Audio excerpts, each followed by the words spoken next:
Hello, welcome to a milestone episode of the Scouted Football Podcast. It is our 50th, our half century today, and I'd just like to begin by giving a huge thank you to each one of you that has tuned in and engaged with our pod over the past 18 months or so. It's a real pleasure to put them together, and we're glad you keep coming back for more. And this week we return to Italy after last week's episode with Stephen Ganavis, but to uncharted territory on the Scouted pod, as I believe it will be the first time we're covering anything in Serie B. Now, of course, Serie B is Italy's second tier, their championship or Ligue 2, if you will. And we do so because there is a story unfolding there which could make plenty of headlines towards the end of the season, I feel. And the club in question that we're going to discuss today have recently added Mario Balotelli and Kevin Prince Boateng to their squad. They've signed over 50 players in the past 3 seasons, and they're owned by a former Italian Prime Minister. So I think it's fair to say lots to unpack. However, before we do the grand reveal, I think it's only fair we introduce today's guest first. And he's one of the best storytellers in the football journalism game, scriptwriter for Tifo Football's excellent YouTube output, and an ardent scout on the timeline. It's The Athletic's Alex Stewart. Happy New Year to you, Alex. How are you doing? Thank you very much, Joe. Yeah, no, I'm doing all right, thank you. Good stuff. Good. Just before we get into the meat on the bones of this podcast, I'd just like to do sort of a brief introduction of yourself. And, most people will know you from Tifo Football, having heard you, a familiar voice, and in recent occasions have seen you on their screens as well. But sort of what was your route into football and route into Tifo? So I left a job in the police in 2014, where I was working in London, and prior to that point, I'd been blogging. I had a little blog called Put Niels in Goal, after Niels Bohr, the theoretical physicist who was also a goalkeeper for Academ's Bolt Club over in Copenhagen. His brother was actually a footballer as well, much more successful, and played for the Danish national team in the Olympics back in the 20s.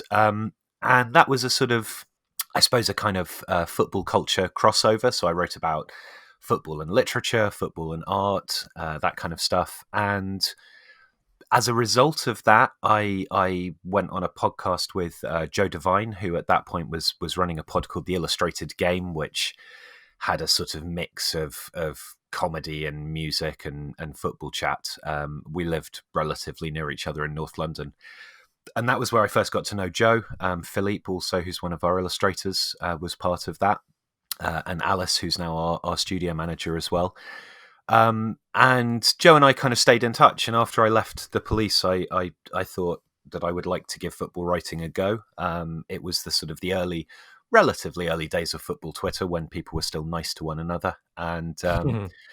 And so, I'd had encouragement from certain people and felt like I could, get some advice and so on. So I had a crack at it. And after freelancing for a few years, UMaxit, which is what Tifo used to be called, was going from strength to strength. And I started working full time there. We transitioned into videos, and I came on to do the sort of stuff I was already doing in terms of script writing, but also to kind of have a handle on strategy and how we build the business and how we monetize it. Joe and I were working very, very closely together at that point. And then obviously, now we've joined The Athletic, which is really exciting, increasing our output, doing other things like you referenced, the kind of piece to camera videos, which is a new departure for me, but an interesting one. Hopefully it's going all right.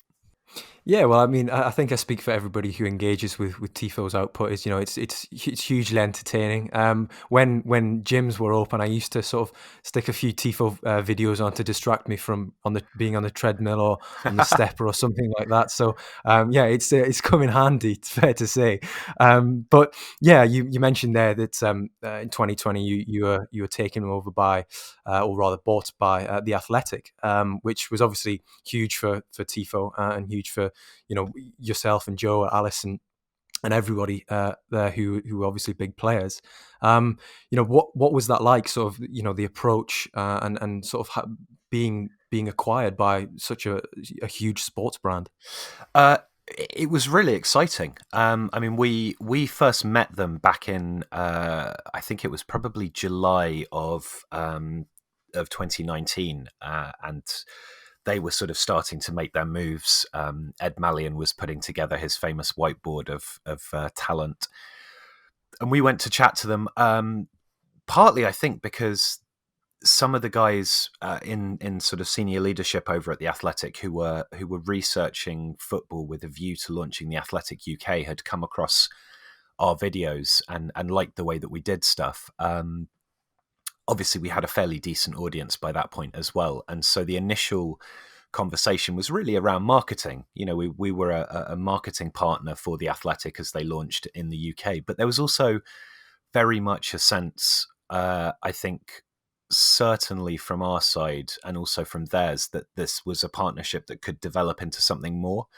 I was already an Athletic subscriber and had been for months and months because I very much liked the way that they did stuff. And when we went and met them, you know, kind of the names that were there, and even some of the people that I saw in the lobby of the hotel being talked to, I was thinking this is going to be something over here. Mm. You know, they had the lineage of what they'd built in the US already. The subscription model made a lot of sense in terms of being able to support good quality long form journalism, and they were hiring really good people. So when we then went over to San Francisco in September of 2019 to kind of chat through a potential acquisition, it was the vision that they had for what we were going to do should we join them very closely aligned with what we wanted to do anyway.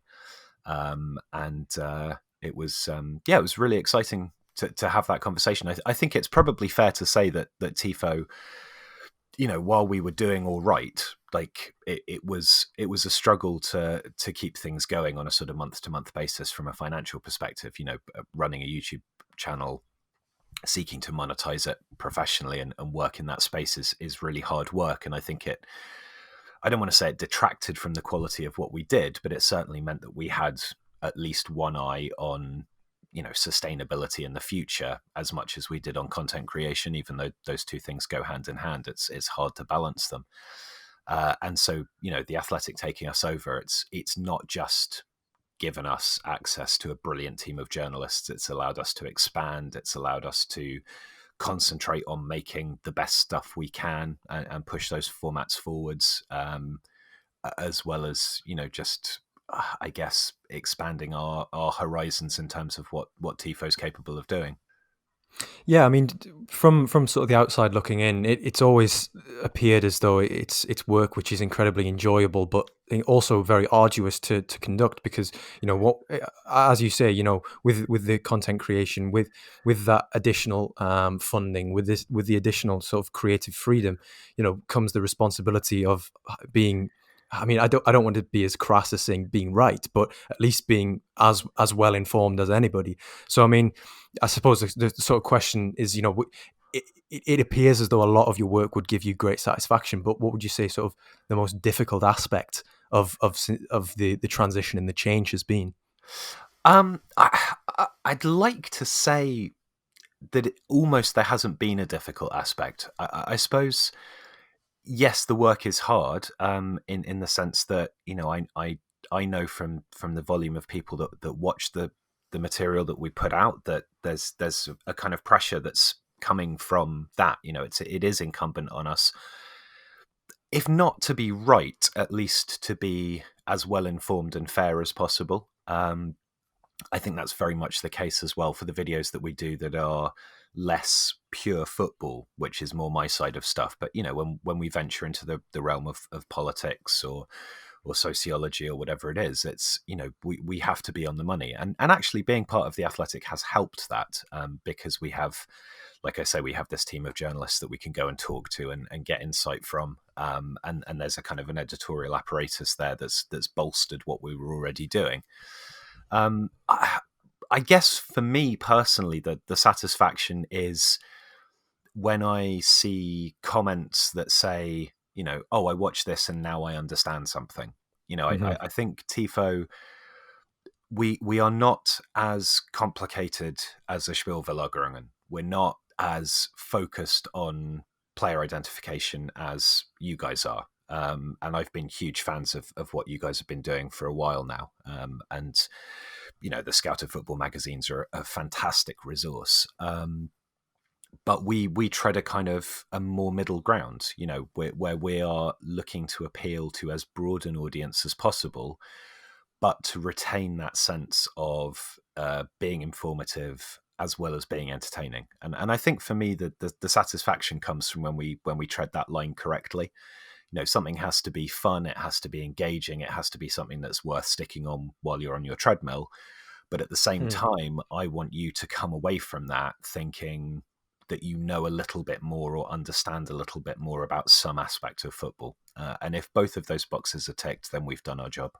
Yeah, it's digestible. It's easy to engage with. It's easy to watch. You don't have to sort of sit down and really focus on it like you would with sort of your pronunciation of Spielverlagerung was on point, and I'm very surprised that I managed it myself there.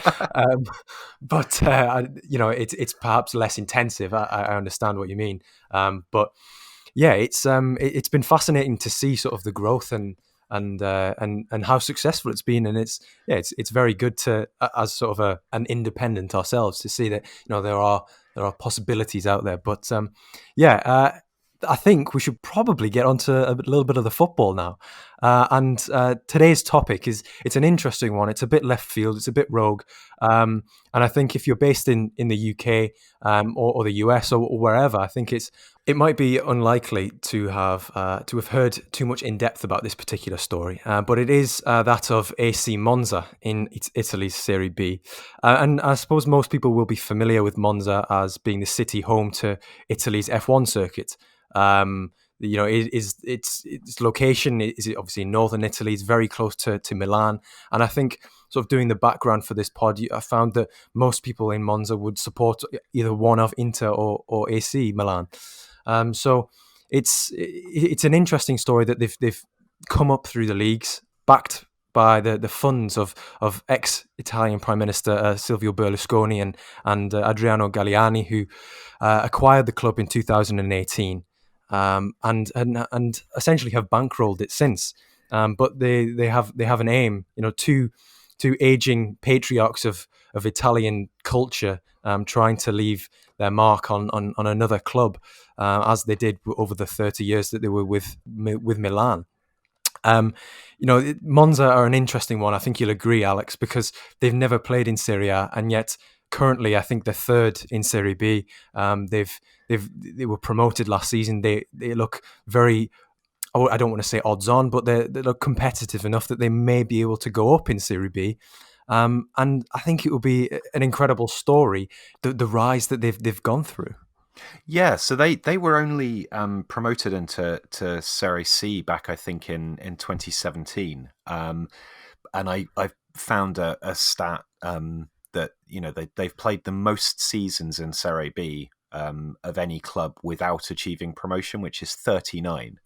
So they've really kind of bobbed around the second tier quite a lot. And it's very Millwall of them, isn't it? Yes, it is a little bit. And I think you're right. They do very much exist in the shadow of two kind of behemoth clubs that have both enjoyed really significant periods of success historically, and obviously AC Milan are doing particularly well this season too, and are a very interesting story themselves. But it's there's always, I guess, the opportunity when it's not just about money, is it? What Berlusconi, but also particularly Galliani brings is credibility. It's experience. Mm-hmm. They have been there and done it. And Galliani's relationship with Monza goes back a long way. He started his career there. So I think you could regard this as a vanity project. You could regard it as another opportunity for Berlusconi, who's recently, I think, been re-elected to the European Parliament as an MEP, to kind of energize his political career once more. But the sense that I get, and Rory Smith did a piece in the New York Times to this effect, is that, a lot of it is, yes, Berlusconi likes being the guy in the limelight, and he likes, kind of being influential and wielding power, and that is part of it. But also, particularly for Galliani, this is an emotional project. He's going back to the club where it all started for him, but with this, backstory of experience and success with AC Milan. And let's not forget what they did with AC Milan. They didn't just transform that club. They transformed the landscape of European football and Italian football. They brought that coterie of Dutch players in. They were the guys that took a chance on Arrigo Sacchi, who's one of the most influential Italian coaches ever. So yeah, Monza are an interesting story. Yeah, just on that sort of Rory Smith article in the New York Times, it's a fascinating read, and I think there's not been a glut of coverage, sort of in English speaking media of the acquisition and the subsequent rise up the leagues, but in their promotion from Serie C, I think it was in 2018-19, they signed 25 players in a single season, and then they signed an additional 15 in the 2019-20. And it's, I mean, to the naked eye, it just seems as though, unless you're buying absolutely, undisputably the best players, it seems like a great deal of upheaval. So I think a lot of the credit must go to Christian Brocchi, who, of course, used to play for Galliani and Berlusconi's Milan 15, 20 years ago. Who is the manager at Monza now, who clearly has managed to wield some sort of cohesion between these players who are flitting in and out of the club. Many of whom are on loan, many of whom are very young and very inexperienced in their careers, which of course we'll get onto. But I mean, what's sort of your understanding of Brocchi's role in Monza? Yeah, I think great credit has to go to him in that regard. I mean, it is the Serie B template is very much to have quite a sizable in and out transfer set of operations. It is not uncommon for Serie B clubs to have a mix of kind of gnarled old pros that have done it at that level consistently for a period of time, plus a load of prospects that they can get on loan from Serie A clubs, because Serie A does tend to kind of hoard its young talent in terms of contracts, but then repetitively loan them out. So the model is perhaps not an unusual one. It's maybe just a slightly exaggerated one. And obviously there are a couple of, you've mentioned Balotelli, you've mentioned Prince Boateng as well. These are players that have operated at a higher level and probably still could do. And so there's an interesting kind of addition there.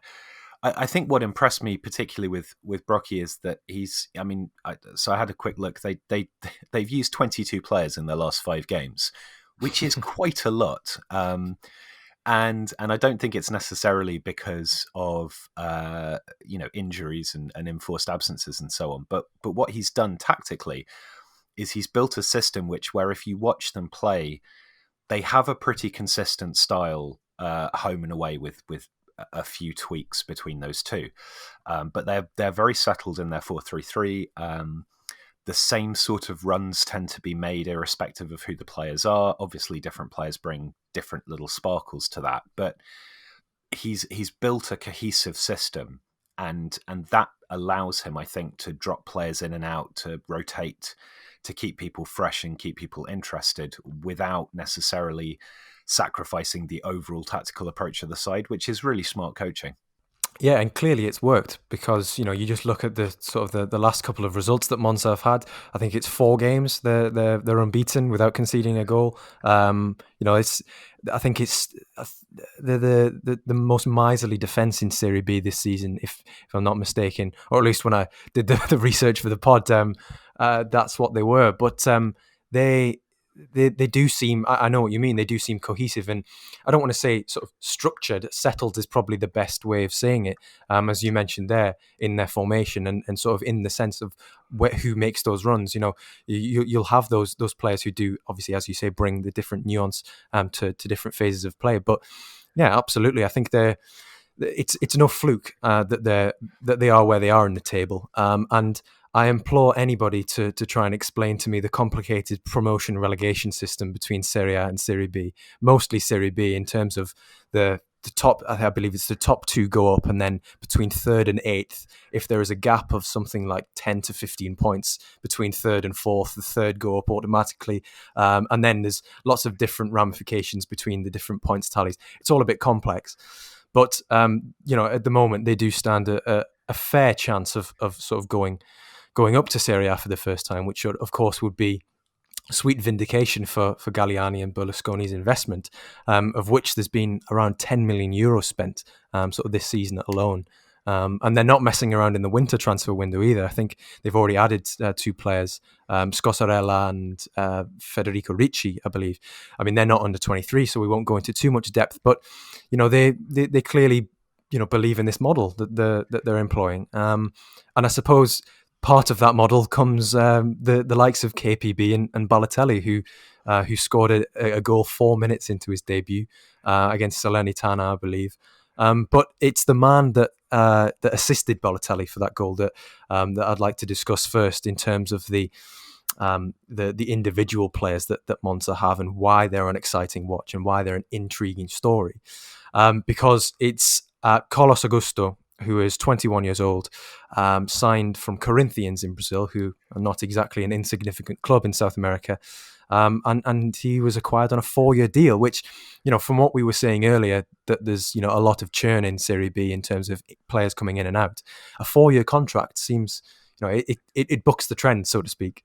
Yeah, I mean, this is a transfer that I think says, we're going to get promoted. Carlos Augusto is a lovely player. I would urge people to actually, as a kind of very nice introduction into Monza's style of play, Carlos Augusto's goal against Ascoli, where there's a good bit of kind of quick interplay. Augusto gets put through into the sort of left half space, carries forwards ever so slightly, and then absolutely hoons it into the roof of the net. Is a lovely goal. And he's an excellent dynamic left back. He's a lot of Monza's approach width wise does come from their fullbacks. Barberis, who's the kind of deepest lying midfielder, tends to drop back and cover the centre halves so that the wing backs can push up high. But that is particularly the case on the left. Because Donati tends to sit a little bit deeper. But Augusto is very much this kind of modern left back. He's up and down the pitch. He's able to squeeze the ball through to runners coming from deep. He likes to get to the goal line and pull the ball back, which is a way that Monza score quite a lot of their goals.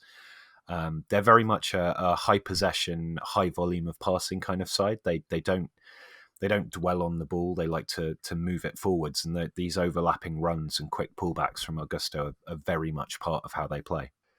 I think it's an interesting one when you look at his physical profile as well, because you associate overlapping fullbacks who who like to get down the sides, get to the byline and cut it back, as being sort of perhaps more diminutive. But Augusto's at least 6 foot. He performs quite well in the air defensively. Yeah. And he's pretty robust as well. His tackling seems to hold up pretty well. And as you say, Serie B is chock full of these seasoned veterans who aren't exactly too shy of shirking challenges. So he's very It's a very well-rounded profile, I feel. Yeah, I've got him as 6'1", and you're right. He's able to ride challenges. He's got the physical capability to carry the ball through tight spaces without being buffeted around. I sometimes think with these, with the younger Italian players, sometimes that physical profile is what's lacking, and part of why they go to Serie B is to get toughened up a little bit. But if you're playing in the top tier of Brazilian football, you're going to be very, very well exposed to the physical side of the game. And I think that he's come in and immediately improved that left hand side attack. And they it's a very. I think you're right to highlight it in the sense that yes, okay, he's younger. But the profile of the transfer, the amount of money Transfermarkt have it being a £3.6 million fee. It's their second biggest investment after Miko Maric in the most recent transfer window. Maric is a lovely player, by the way. Someone that we highlighted last summer when Tifa and the Athletic teamed up to do sensible transfers. Really, really nice, interesting striker. But I think this is kind of the extent to which Monza are slightly stepping away from the classic Serie B model. There are a couple of these acquisitions that hint towards a longer term sense of, we'll get promoted this season and then we seek to establish ourselves in Serie A. And it would be great if we had at least 2 or 3 of these younger players that weren't on loan, that were tied down to us, who can help that transition but are already part of the team and already experienced. Because what you don't want to do is get promoted. I mean, I'm sure they probably will do this, but that you don't want to get promoted and then spend a huge amount of money trying to bring in players that elevate the quality of your squad, because those players don't have long enough to bed in.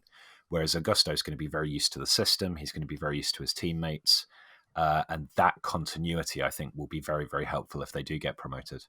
Well, he's settled as well. He knows that on a 4-year deal, he's going to be staying in Italy a fair while. Yeah. And I do echo what you say about this being we're going to get promoted transfer, because I think it would be very difficult to sell any other Serie B club to a player who was playing, at least on a regular basis, maybe not starting every week at Corinthians. He wasn't exactly a complete unknown plucked from Brazil.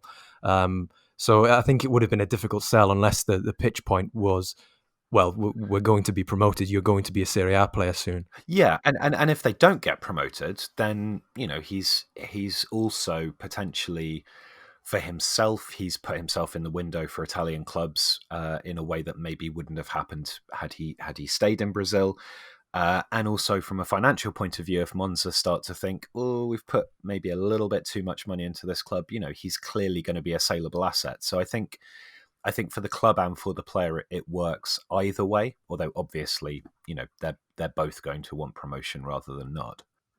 On that topic of sort of signing players, young players particularly, before sort of this anticipated promotion to Serie A. They also added Dani Motta from Juventus, or Juventus under-23s, over the summer as well, after he spent a short time on loan last season helping them be promoted to Serie B. And he's an interesting character because he's Luxembourg born, but he's a Portuguese youth international. And I suppose with many players at Juve, very unlikely ever to make the grade there. And he also speaks 5 languages apparently, which is 4 more than I can. So kudos to Dani Motta, who is the same age and can speak 4 more languages. But he's been playing regularly at under-21 level for Portugal, and I think that's an interesting subplot because we know how strong Portugal's under-21 side is. They've got Vitinha at Wolves, Florentino Luis, Rafael Leao, Pedro Gonçalves, who's doing very well at Sporting this year. He's playing sort of on the left side of the attack for a lesser club than his international teammates, and yet plays up front with the likes of Jotas for his national team, well, youth international team. From your observations of Dani Motta, what have you sort of garnered from that? He's a really watchable player. He's lovely. I think the first thing that's interesting to say is that he's got, I think, the 3rd most minutes for them this season, and he's their joint top scorer with 4 goals, along with Kevin Prince Boateng, and that. There's quite a lot of responsibility there, with a massive squad. And as we've already said, if they're using 22 players in their last 5 games, you really want to focus on the players who are getting consistent minutes and are really part of that setup long term. And interestingly, the other players that are all plus 1,000 minutes are the gnarled old veterans. So Barbara Spellowski, the former Leeds guy, and Donati, the right back. Motta, I guess when I watched him, I kind of got slightly, Daniel Podence light vibes. There's a low center of gravity, great ball carrying, nice, incisive, quick passing. He's not afraid to take players on. He's got the technical capability to, if he gets forced out towards the touchline, for example, he can skip past a challenge. but there's also an awareness of scoring opportunities, and again, the way that that Monza like to play, the wide players do tuck inside. They're very, very good at making these late third man runs into the box, and Motta is either the person who's sort of setting that up and getting forwards to pull the ball back, or he's one of these players that's arriving late in. So there's a kind of dual threat there, and I don't want to say like he massively stands out, because this is an overall good squad. There's a lot of interesting players in it, but there is just a little sparkle of quality there that makes you realise that, like you say, the chances at Juventus were not going to come. But this is a player who clearly is operating at a level below where he should be. And again, I think seems like a really, really astute acquisition.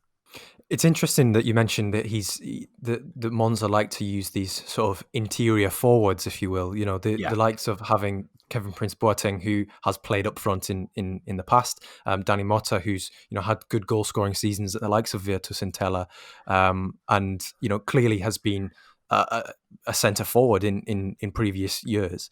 That having that sort of dual threat in attack means that you've got three players going forward who and are exclusively going to be used going forward, who are very comfortable at taking on the goal scoring role. You don't have three attacking players where you've got a goal scorer and two creators playing, straddling him. You've got those three who are capable of picking up the slack if your traditional number 9, in air quotes, so to speak, isn't sort of having his best day. So I think that speaks to why he is joint top scorer, while the goals are perhaps spread out quite well around this Monza team. I think that's exactly right. And what's really interesting as well is that to go back to Maric, who I mentioned before, Mirko Maric, he is a classic centre forward, but he's a classic centre forward who is very, very good at dropping off and playing through passes. So the approach seems to be that these front three, whoever they are, because it does get mixed around a little bit, are all, really only Balotelli is a kind of classic 9.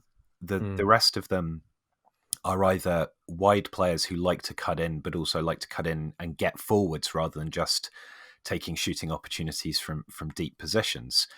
And it's interesting that, the way that Monza like to build up in the wide areas, on the left-hand side particularly, is Carlos Augusto making these bursts forward.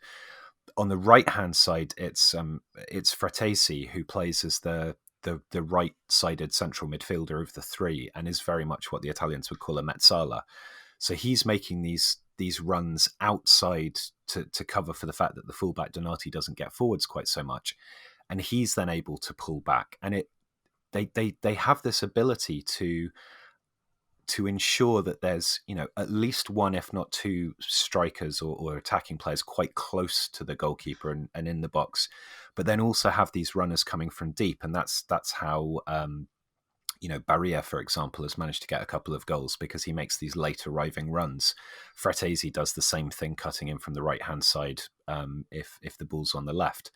So there's a great fluidity there. And this goes back to what I was saying about how, Brocchi has been able to create a system where the players understand their roles, even if the players are chopping and changing, because the patterns that Monza use are actually fairly repetitive. And that's not a criticism. It's an eminently sensible thing to do if you've got a big squad and you want to circulate the playing time. And because they're executed at great speed and with great technical proficiency, it doesn't make it easy to stop.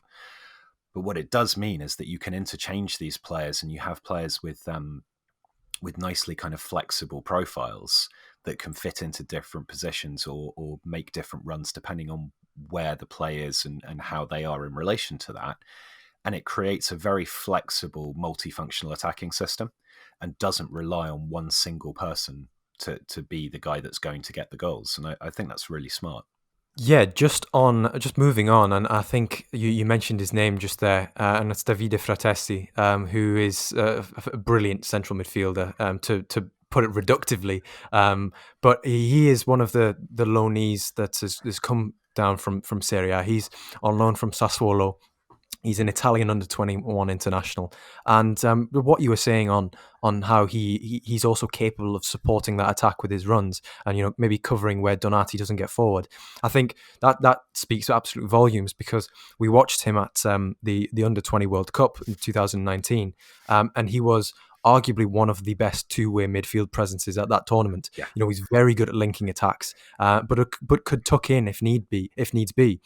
And when Pinamonti, who is at Inter, and Gianluca Scamacca, who has been linked with Juventus in recent weeks, when they were absent from those games at that World Cup, Fratesi was the driving force. He was the one pulling this team, forward to try and score goals. And I think it's a great find, not even a find. It's a great pickup by Monza to be able to get, I'd say, perhaps one of the more underappreciated 21-year-old and unders from Serie A's sort of glut of talented young players who just perhaps aren't getting the minutes in Serie A. So I think Fratesi is definitely one that I'm a big fan of.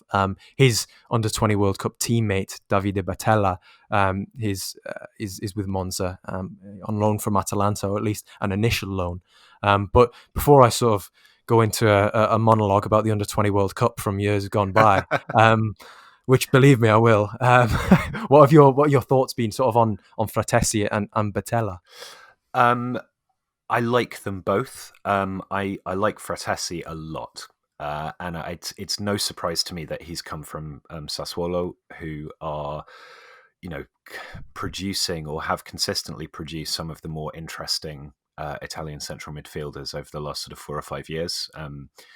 And you can see the development of Locatelli, but also Stefano Sensi, who I was a big fan of.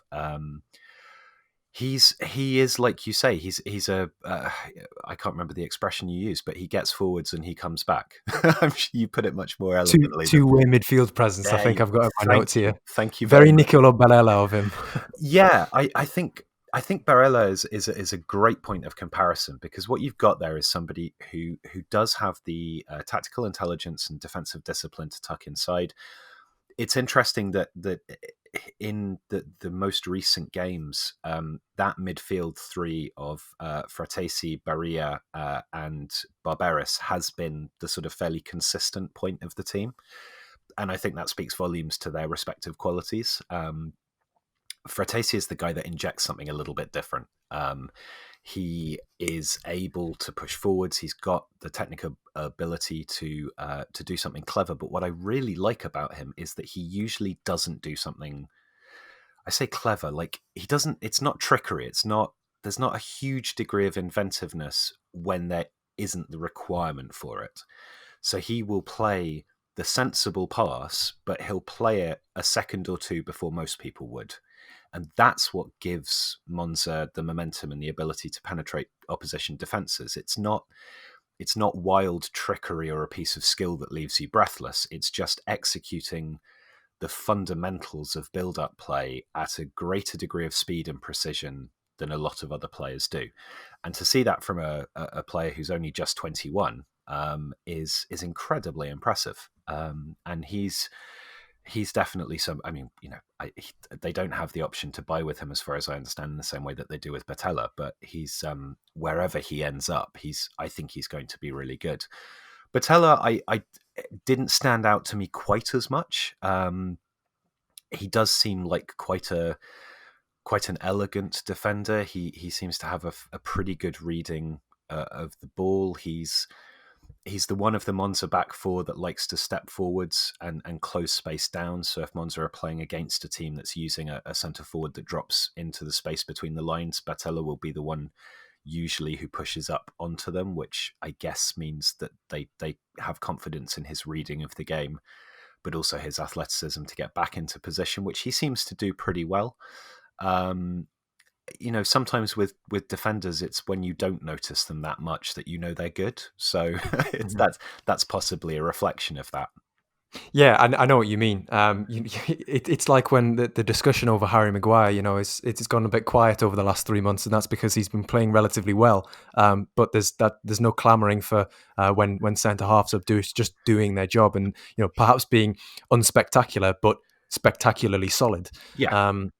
So, yeah, I mean, Batella is, he's Italian youth international pedigree, but I think it, as you said, it speaks volumes that they have an option to buy after his loan. But Monza have an option to buy him from Atalanta, Batella, that is, but they don't have one with Fratesi from Sassuolo, because perhaps Sassuolo identify Fratesi as being a Serie A potential player that they themselves can utilise, because he's been at Ascoli and Empoli in Serie B for a few seasons Yeah. on loan now. So he has that ability. And, the way that he's been playing this season, the team that he's playing in, it kind of feels as though his finale in the lower leagues, for Tessie, that is. But Betella maybe hasn't had as much experience there. And, while I think he's a good enough presence in both boxes to be a solid Serie A defender, maybe bottom half. Yeah. But, that the waters, I think, are quite muddied when you compare sort of the bottom five of Serie A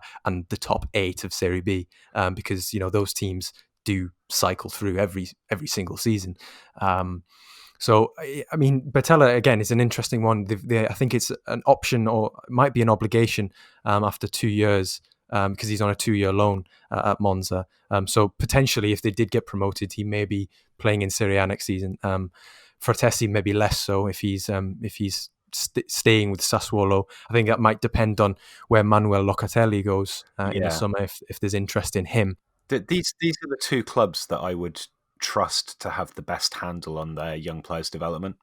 Yeah, Uh, oh, absolutely. out of the Serie A clubs, I think, in terms of Atalanta are perhaps a little bit more savvy at buying young talent from abroad and bringing it through the Primavera system. Sassuolo tend to develop them at home more, but those are the clubs where you look at them and go, in terms of their recent history, they are the most effective at producing good players. So if they've judged that, Fratesi is not going to be available in the same way, but Batella is, I think that does say something about those two players. Yeah, Atalanta's Primavera setup is sort of one of the most prolific in terms of producing good players, and that's why it's no coincidence that the likes of Amad Traore is obviously signed for Manchester United, and I think a lot of people sometimes forget that Dejan Kulusevski came through at Atalanta, was loaned to Parma for last season, and it was that first half of the year that convinced Juve to spend 35 million on him. Sorry, I think Massimo Brambilla, who is the Atalanta Primavera head coach, deserves immense credit, because he's been there for a little while now, and he continues to produce these players. The likes of Alessandro Coutinhovis, Ebrima Colli, who is out on loan this season in Serie B, I believe. And even players like Roberto Piccoli, who I think is at Spezia this season. They've all been very good in the Atalanta setup. And I was having this conversation the other day, actually. It was a point raised that I think the success of an academy shouldn't be judged on how many players from that academy come through to that club's first team. It should be the careers it produces. That was a point that Lou, who does fantastic work for Scouted, made, and I think it's an interesting point, because Atalanta do, if you look at sort of the players that are littered down Serie A and Serie B, there will be an Atalanta base from a lot of them. Yeah, I think that's a fair point. That it's reflective of the business model, isn't it? Because there are clubs who develop lots of good young players, or take young players on loan, for example, to take them and then put them out on loan to secure their services and see how they develop, and they don't need to sell them. So that can be a process that's ongoing. Man City have got a lot of very interesting young players out on loan at the moment. A club like Atalanta is in a position where they do need to trade those players sometimes in order to basically stay afloat. I mean, the Champions League run will have been financially beneficial to them, but they're still comparatively small, and so their business model does rely on that. And if you can take a 16-year-old and turn them into a Serie B player and sell them for even €500,000, €1 million, that's still money coming in that makes a lot of sense. And so I think it's unfair sometimes for those smaller clubs to look at them and say, well, okay, there's only maybe one or two academy graduates in your first team, that it's not working out. If you're able to sell a Kulusevski for 35 million off the basis of playing in the Primavera and then going on loan to Parma, that's really good business, right? I mean, obviously he's a player who could have gone into their first team, but at the same time, they don't need that necessarily. The money is more important to them for the continuity of the club, and it allows them to reinvest in that youth system and find the next one. So I think it's a fair point. There's kind of a heroing of having lots and lots of youth players, isn't there? And I think sometimes that players sometimes get a pass even from fan bases because they've come through the ranks. Absolutely. That's definitely a thing. You don't necessarily look at Scott McTominay and think that's the future of Manchester United's midfield, but because he's come through the ranks, there's an affection granted to him. Not to single him out unfairly or anything, but there's a soft-heartedness, I think, that perhaps I think that's Fred fair. maybe doesn't get the same slack. No, poor Fred. But there's. Again, there are Manchester United youth players littered around the Championship or League One or what have you, and that's part of how the club sustains itself is assessing the quality of those players, giving opportunities to a few, and letting others go for a fee. All clubs survive in that way, but I think the onus is on certain clubs to do it more often, and that would be someone like Atalanta. Yeah, I mean, 70 million euros on Kulusevski and Traore, Amad Diallo, who I think cumulative played around 15 senior games for Atalanta. It's not exactly bad business from your Primavera, is it? It's very smart. It is. It's very smart business. That is sensible transfers if ever there was any. Absolutely right. There was one more loanee who's at Monza this season, and I think you probably will have struggled to sort of have watched very much of him at Monza because he hasn't played very much. And I think it's more because he's 2 or 3 years younger than Bettella and Fratesi, and he's at perhaps the stage that Fratesi was 2 years ago before his first Serie B loan.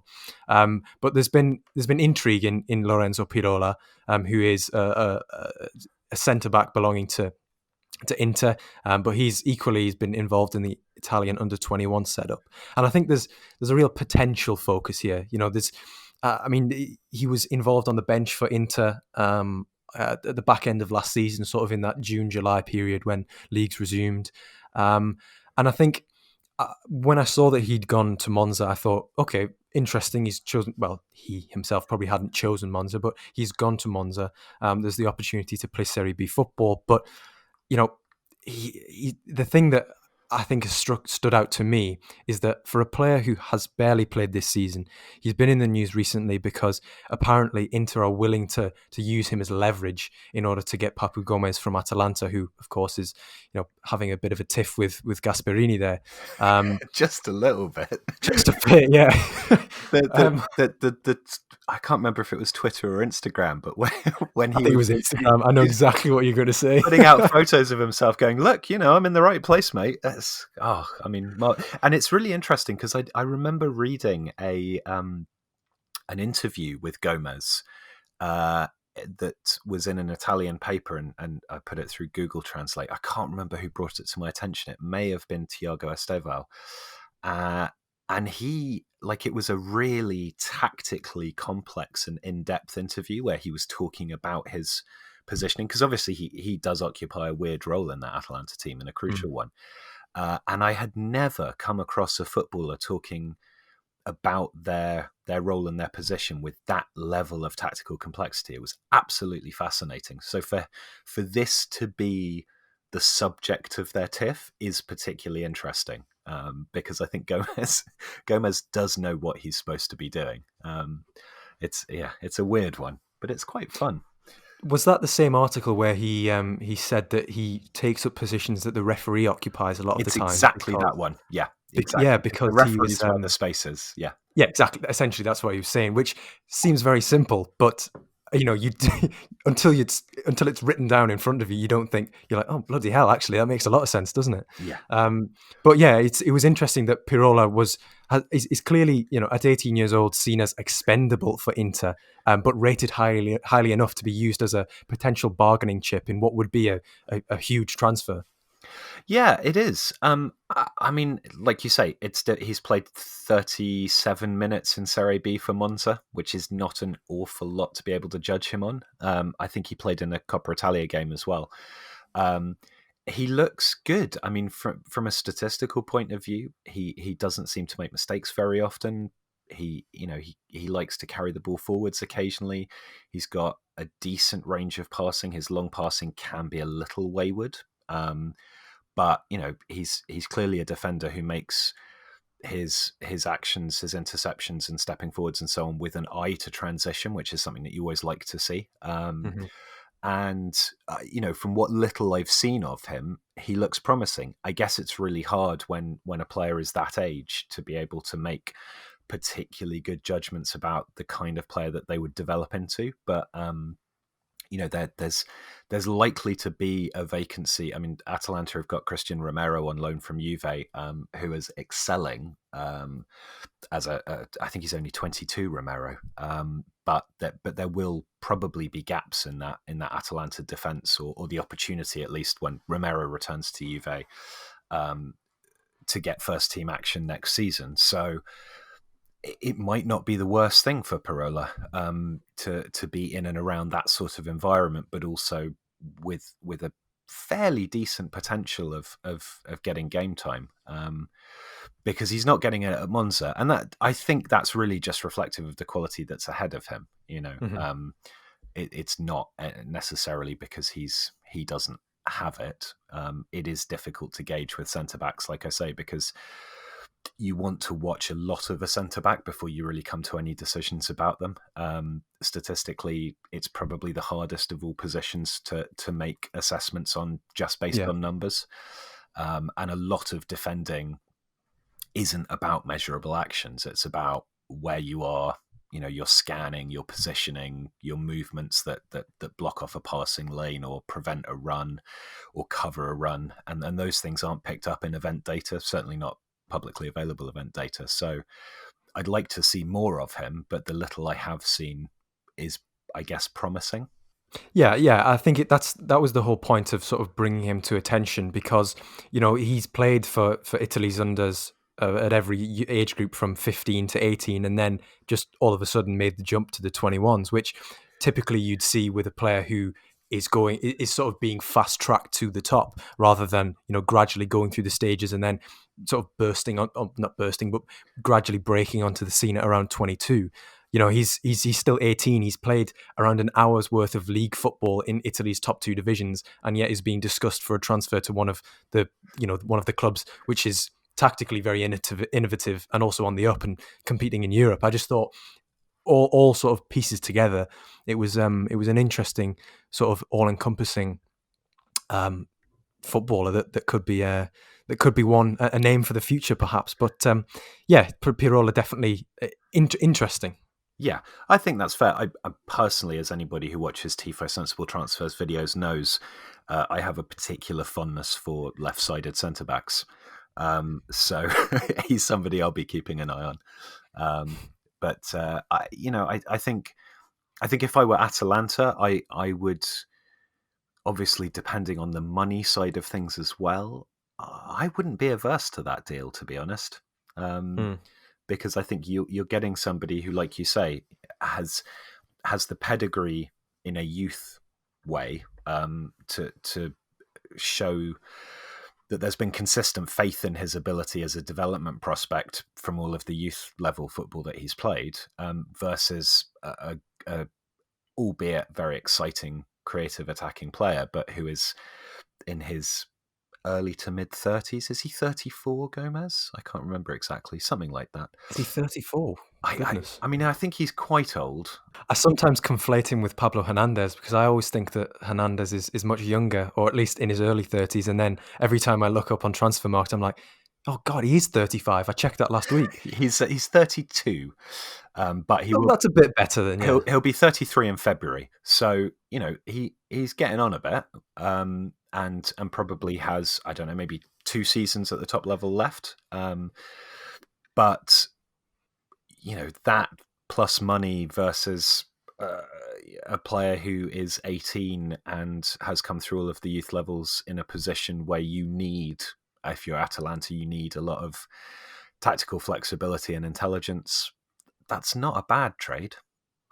Yeah, he was also being dubbed to be moved along with Sebastiano Esposito, who did all right last season in sort of the very brief cameos that he came on the pitch. I mean, he did come on against sort of the poorer teams in Serie A and maybe got a few goals. I think he scored his first from the penalty spot, actually, which you wouldn't have seen me doing at San Siro as an 18-year-old, put it that way. But yeah, it pricked my conscience. It pricked my interest, definitely. Yeah. But just back to coming full circle, Monza appear to be a club on the up. Obviously they've been financed by people who know what they're doing in this game. They've got the 30-year track record with Milan, that being Galliani and Berlusconi. I suppose I could tiptoe around it. How sustainable is it if they don't get promoted? I think given the fact that a lot of those players that have come in are loanees or free signings, it's probably more sustainable than if they'd spent money on a lot of them. I mean, in terms of this season, I think transfer fees have been involved in maybe 4 or 5 of those deals. So, Palazzi was peanuts, Morosini was peanuts, but they've spent over $1 million 4 times. We've already talked about Carlos Augusto and how that's a really intelligent long-term signing. Danny Motta, I would say as well, if they don't get, these are a couple of players who will have shown enough in Serie B that if they don't get promoted, other teams will be interested in them. And so there is a built-in sustainability there in terms of being able to sell those players if you have to. Obviously, they don't want to. I think the churn will have to decrease slightly.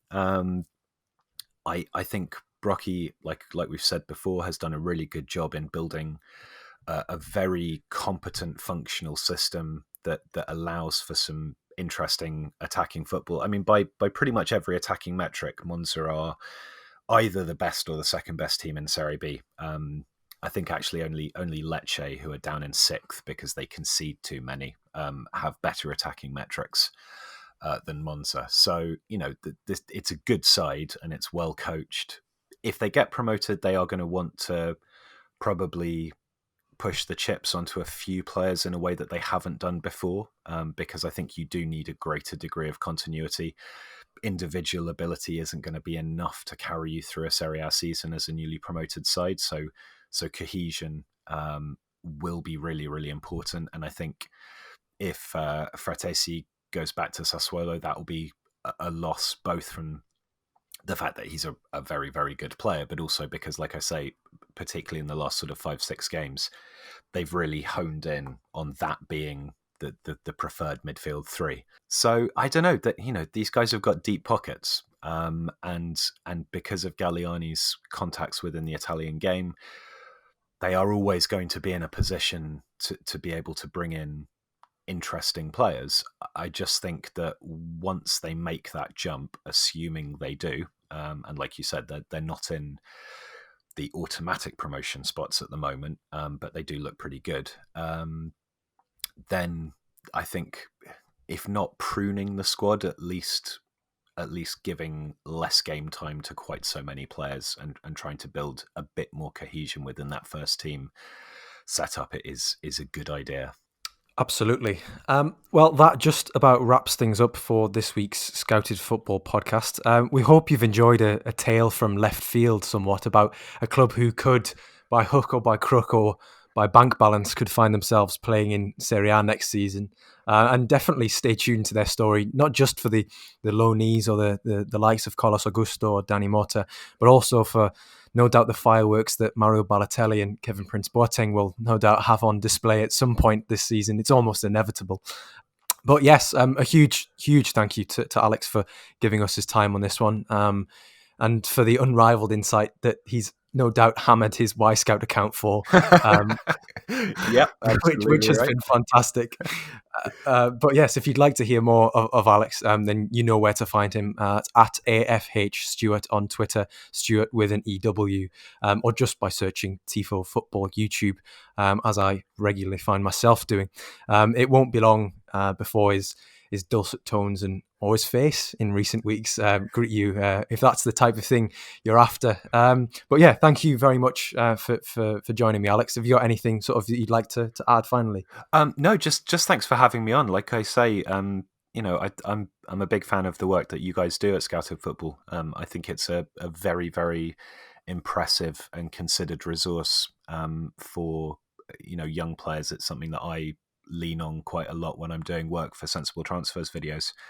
So it's just been a real pleasure to come on and chat to you. Excellent. Well, thank you very much for that and those kind words. And thank you for tuning in to the 50th episode of the Scouted Football podcast.